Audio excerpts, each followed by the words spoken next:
Behold, it's finally time for Kogake Prime, a glorious sparring weapon that gives you golden fists and boots and will allow you to tear through your enemies with the greatest of ease.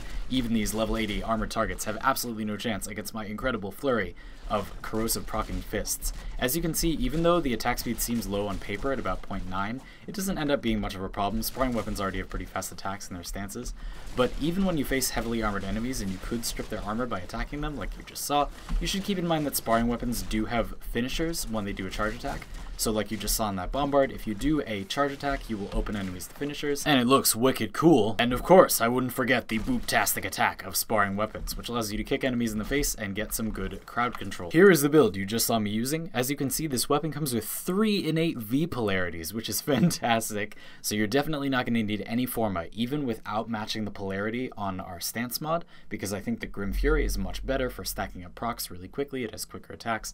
You still easily fit in a full build, even with very expensive mods like Condition Overload and Blood Rush, and have plenty of points to spare. Really, no matter what you build this thing for, you're probably going to have room with 0 form. The base stats seem kind of bad, but 16% critical chance is actually right where you want to be for Blood Rush builds. And losing 0.2x critical multiplier, it's not the end of the world. 30% status is obviously ridiculously good, and it's really, really good with Condition Overload. Additionally, when you made a hybrid weapon, you kind of want there to be more status than crit, because Blood Rush alone gives you a lot of critical chance. Oh, this is a good weapon. It is a kind of slow weapon, but again, sparring weapons, and especially Grim Fury, just have very fast attacks. If you wish to use or only have the other sparring weapon stance, which is called Brutal Tide, you'll notice that you get some like breakdancey attacks in there. That's totally fine if you don't want that. While you have the other weapon out, your quick melee will change to these really, really quick punches, even while you have the other stance on. Good weapon overall. Master rank 10, which is a little high, but it is comparable to its peers,